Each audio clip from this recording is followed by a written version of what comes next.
Hello मेरे प्यारे students, आप सभी इतने ज्यादा कमेंट कर रहे थे कि भैया एक अच्छा तरीका लेकर आओ निबंध लिखने का। अब चाहे 10th में हो चाहे 12th में हो, दोनों के लिए वीडियो बहुत ज्यादा महत्वपूर्ण है। अब अगर इस तरीके से निबंध लिखोगे तो एग्जामिनर एक भी नंबर नहीं काटेगा, बल्कि एक्स्ट्रा में हो सकता है खुश होकर आपको नंबर दे दे।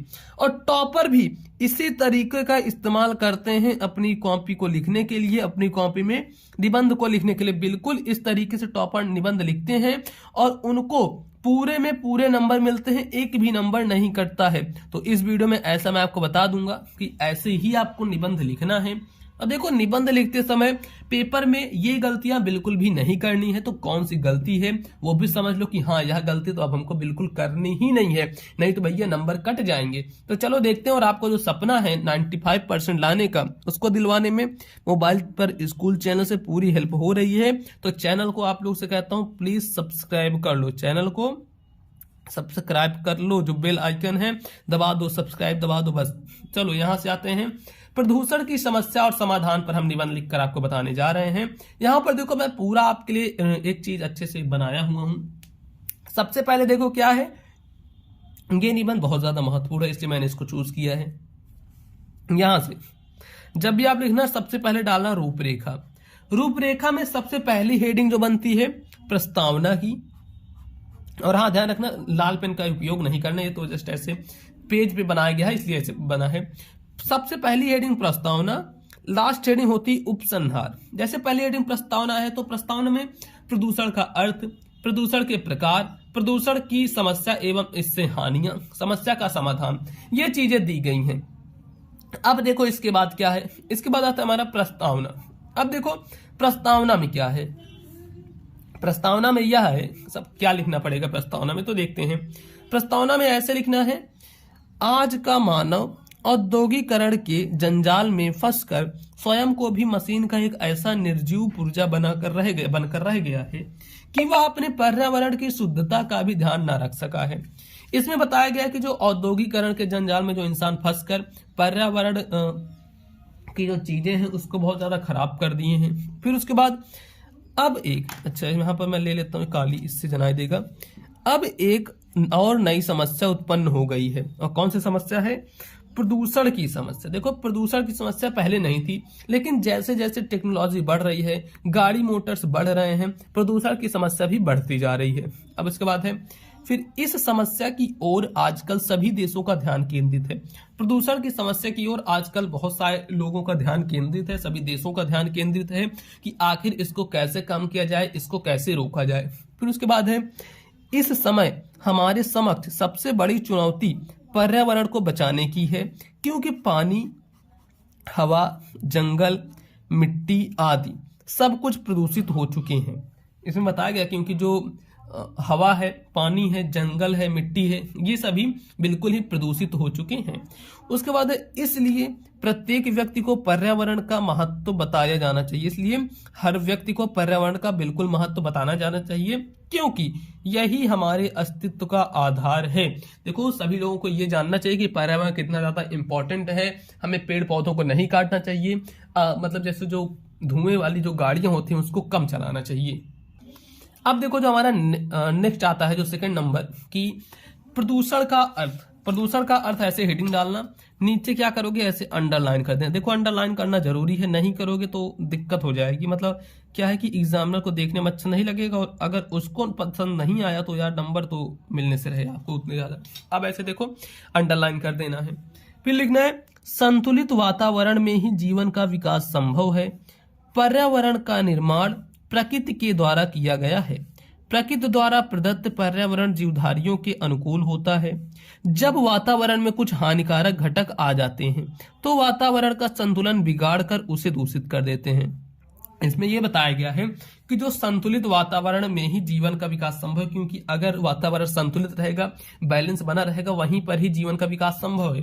लेकिन पर्यावरण का निर्माण प्रकृति के द्वारा ही किया जाता है। ये भी पता है कि जो पर्यावरण है उसका निर्माण प्रकृति के द्वारा, मतलब नेचर के द्वारा ही किया जाता है। और जब वातावरण में कुछ ऐसे हानिकारक घटक आ जाते हैं, मतलब कुछ ऐसे खराब घटक आ जाते हैं, जिससे क्या होता है, वो पर्यावरण के संतुलन को बिगाड़ कर रख देते हैं। तो ये यह गंदा वातावरण जीवधारियों के लिए अनेक प्रकार का हानिकारक हो जाते हैं और इस प्रकार वातावरण को दूषित हो जाने को ही प्रदूषण कहते हैं। वातावरण के दूषित हो जाने को ही प्रदूषण कहते हैं। देखो अगर कहीं क्वेश्चन आ गया तो ये चीज नोट कर लो एकदम शॉर्ट फॉर्म में। वो क्या है? वातावरण को या फिर वातावरण के दूषित हो जाने को ही प्रदूषण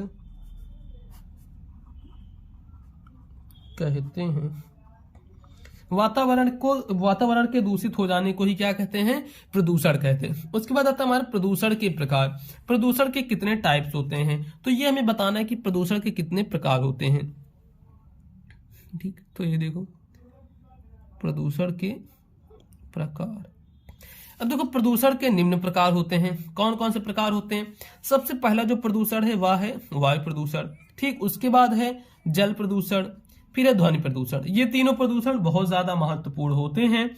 सबसे पहला प्रदूषण आपको बता दिया ये वाला वायु प्रदूषण, फिर है जल प्रदूषण, फिर है ध्वनि प्रदूषण।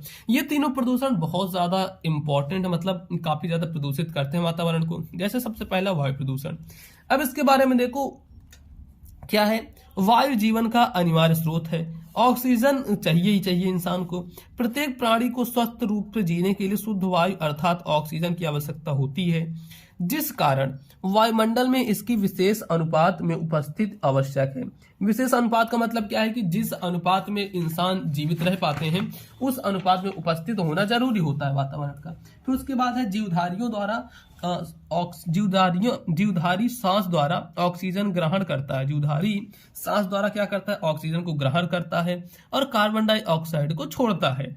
और पेड़ पौधे क्या होते हैं? ये कार्बन डाइऑक्साइड को ग्रहण करके हमारे लिए ऑक्सीजन प्रदान करते हैं। इससे वायुमंडल में शुद्धता बनी रहती है, क्योंकि देखो इससे क्या होगा, जो पेड़ हैं वो जब कार्बन डाइऑक्साइड लेंगे तो वो ऑक्सीजन छोड़ेंगे, तो इससे क्या है, पर्यावरण की शुद्धता बनी रहती है, वायुमंडल की शुद्धता बनी रहती है। फिर उसके बाद है कि आजकल वायुमंडल में ऑक्सीजन गैस का संतुलन बिगड़ गया है और वायु अनेक गैसों से प्रदूषित हो गई है।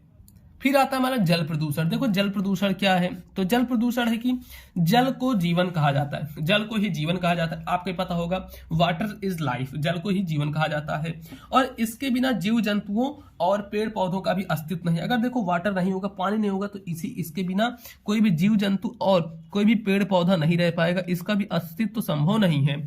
फिर भी बड़े बड़े जो नगरों के जो गंदे नाले होते हैं और सीवर नदियों में मिला दिए जाते हैं। कारखानों का सारा मैला बहाकर नदियों में जल में आकर मिलता है। इससे जल प्रदूषित हो गया है और उससे भयानक बीमारियां उत्पन्न हो रही हैं, जिससे लोगों का जीवन खतरे में पड़ गया है। तो ये चीजें हैं। उसके बाद आता है दोस्तों ध्वनि प्रदूषण। देखो ध्वनि प्रदूषण क्या है? तो ध्वनि प्रदूषण भी आज की नई समस्या है।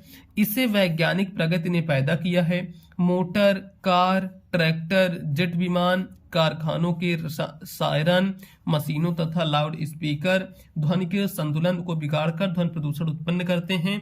और अत्यधिक ध्वनि प्रदूषण से मानसिक विकृति होती है स्टूडेंट्स, और तीव्र क्रोध आता है। देखो जितना ज्यादा ध्वनि प्रदूषण होगा उससे तीव्र क्रोध आता है, मानसिक विकृति होती है, अनिद्रा जैसी चीजों का सामना करना पड़ता है, चिड़चिड़ापन जैसी मानसिक समस्याएं तेजी से बढ़ रही हैं। अब इसके बाद देखते हैं क्या है।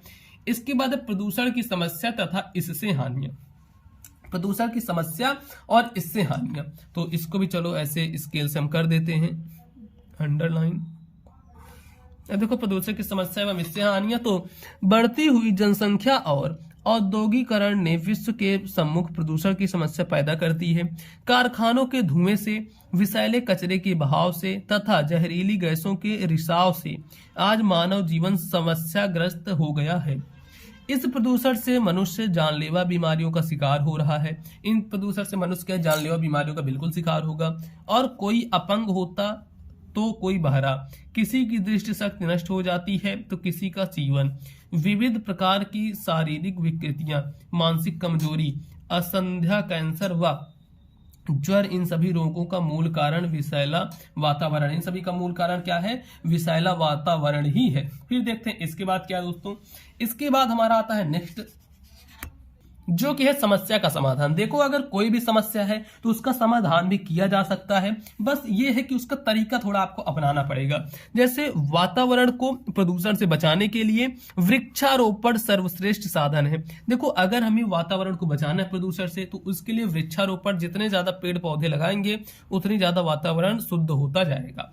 उसके बाद दूसरी ओर वृक्षों के अधिक कटान पर भी रोक लगाई जानी चाहिए। वृक्ष जो ज्यादा काटे जाते हैं उस पर भी रोक लगाई जानी चाहिए। और कारखाने और मशीनें लगाने की अनुमति उन्हीं लोगों को दी जानी चाहिए जो औद्योगिक कचरे और मशीन के धुएं को बाहर निकलने की समुचित व्यवस्था कर सकें। तेज ध्वनि वाले वाहनों पर साइलेंसर आवश्यक रूप से लगाए जाने चाहिए तथा सार्वजनिक रूप से लाउड स्पीकर आदि के प्रयोग को नियंत्रित किया जाना चाहिए। जल प्रदूषण को नियंत्रित करने के लिए औद्योगिक संस्थाओं में ऐसी व्यवस्था की जानी चाहिए कि व्यर्थ पदार्थ एवं जल को उपचारित करके ही बाहर निकला जाए तथा इनको जल स्रोतों से मिलने से रोका जाना चाहिए। तो इतना चीजें हैं। अब इसके बाद आते हैं दोस्तों उपसंहार में। देखो उपसंहार में क्या चीज है? उपसंहार में है कि प्रसन्नता की बात है कि भारत सरकार प्रदूषण की समस्या के प्रति जागरूक है। देखो भारत सरकार क्या है, प्रदूषण की समस्या के ऊपर बहुत ज्यादा जागरूक है।